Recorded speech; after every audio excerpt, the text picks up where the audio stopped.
The shooting that took place here this evening. Next, standing to me to my left is Chief Deputy Halley with Pinellas County Sheriff's Office. I have been in contact with Sheriff Walteri, so he's also been informed about the shooting that took place tonight. So again, this is just preliminary. We still are investigating, so as the night goes on, we'll be getting more facts, talking to more witnesses.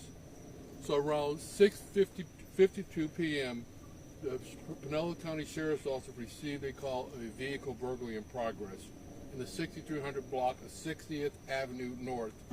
A witness saw a guy trying to get into several cars. He had on gloves, and the witness went out and he confronted the suspect, and then he started videotaping the suspect.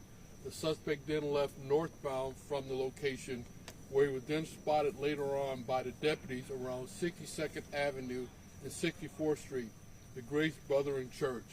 So when the deputies made contact with the suspect, he then took off running southbound from that area.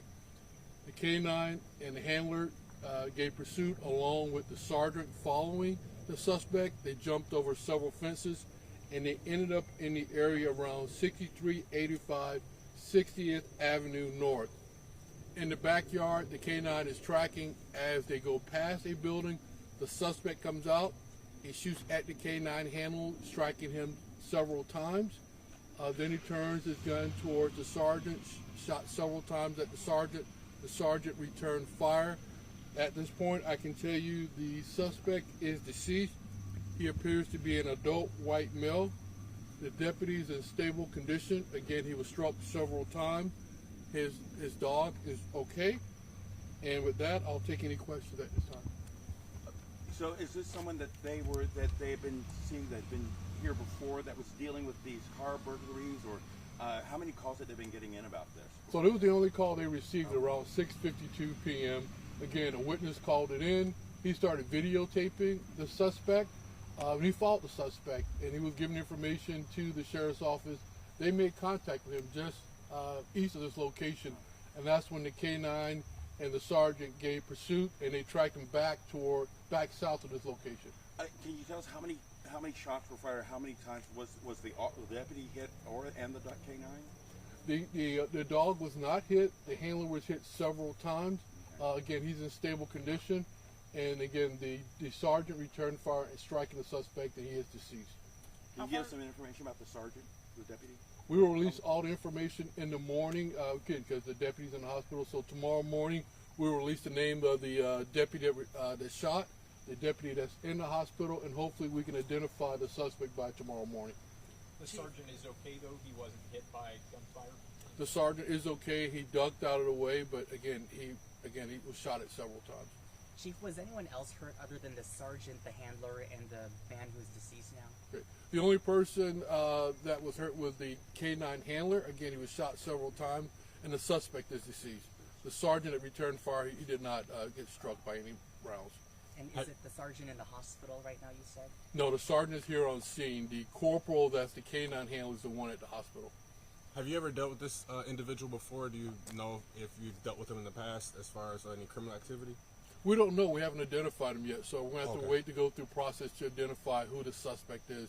So again, all I can tell you is a white male. He's an adult, and again, until we can identify him, hopefully we'll be able to give you information in the morning of the suspect, and if he does have a criminal record, we'll give that to you also. How unusual is a case like this with someone burglarizing cars in broad daylight at that point? We get it all the time. You cover those type of stories. This was a citizen that got involved in it.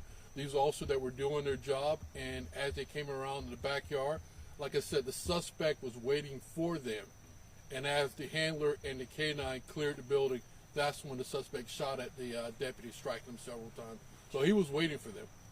Chief, can you reiterate just a better understanding again about the task force and what's been happening here, and how St. Pete PD will be leading this investigation? Sure. So thank you very much for that question. As you know, several years ago, we put in the use of force task force. So when another agency is involved in the shooting, an agency independent will investigate. Since the Sheriff's Office, St. Pete Police Department will take the lead.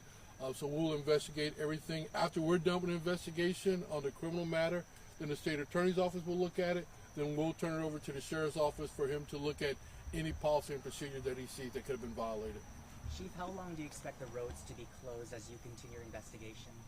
we'll be here until we gather all the evidence, so I couldn't give you that answer. Do you know if the sergeant, did he ever fire his weapon, and will he be on administrative leave in that, or is he didn't fire his weapon? The sergeant did return fire, so, and I believe the sheriff's office policy, I don't know if he'll be placed on administrative leave, so he will be placed on administrative leave. Chief, there was a deputy in the hospital, obviously, but in stable condition. But when you look at this case, how lucky are law enforcement officers tonight? Could this have been worse, in other words? Very lucky. You know, when our phones went off and then you see where a deputy is shot, trust me, like I said, that phone call, you don't want that phone call. Getting here is, again, the longest drive in your life, trying to update, trying to figure out what's going on with that deputy. It's hard. It's hard on everybody in the law enforcement community. Chief, you said the witness started taking video of the suspect, confronted the suspect. Is that the right thing to do in this kind of situation? What's your message for the community if they see someone who looks like they're trying to burglarize a car? Well, we all tell people, you know, get involved, see something, say something, and do something. I wouldn't stick it to the next level. He went out and confronted the guy and videotape. We'd just rather for you to call us, and if you can keep an eye on the person, please do that, but don't try to confront the person. Thank God nothing happened to that gentleman, but at the same time, he did the right thing because he saw someone committing a crime in his community, and he didn't want that in his community.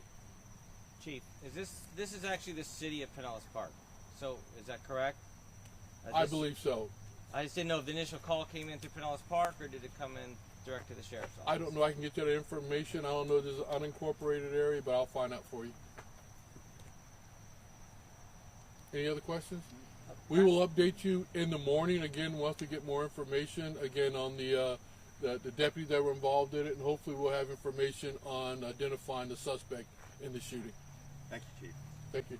Thank you.